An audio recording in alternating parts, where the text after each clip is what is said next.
พี่นำมาผ่านยิงกวางปันไปสู่เศร้ากินกับเขาอิ่มสุวรรณสีนูมันปีบัวต้องเต็มบูชาเดินไปหน้ากะแก้วเต้าเห็นแล้วเย็นยอยิงฝูงเสือสิงและซักผ้าซักขังก็ยิงไปฟุ้งมาในเต็มป่าต้นเต้าหัวสะแวงไปและนางเตนันพานาสาลิงไปมาพอเป็นแล้วก็จึงเห็นต่างนกแก้วอยู่ที่จอมดอย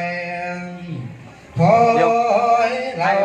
เห็นนาลาตัวต่างนกแก้วเท่าก็บางไกลแนวด้วยตันทางเจอเป่าบัวยอมแล้วกูจะยิงใส่บัวหลังนกแก้วให้ตายเสียแล้วกูจะเอานางไปเป็นเมียลิงแก้วเลี้ยงกูนางขันลาสากิตังดีแล้วก็จึงขึ้นตาดูอันแล้วยิงใส่บัวหลังนกแก้วแม่ยิงตาเดียมเจ็บดีรีเสนาบังก็หูกับแห่งคนใดเรือนสายใจย่อยยักเป็นเจ้าทั้งตกลงดินเลือตาต่อดินไหลลังล้นบ่อาจากคนที่โมลานางสุวาบาลียากินนาผู้ตนเสเท่าคนต่างโมซาเลยคอยทางดวงก็จึงเห็นผลสู่บัวบ้านเขาเดินหลังเขาทั่วตะเคียงนา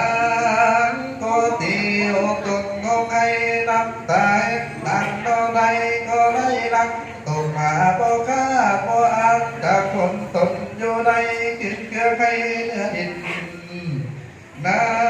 งจึงย่อเอาหัวบาดอดินขึ้นผ่านไปเนื้อตาแข็งตนแล้วห้องเจ้าเจ้าห้ำผีบอนว่าภาษาสาวเลยบัวกับพามาตายเสียจากขาดังมือเด่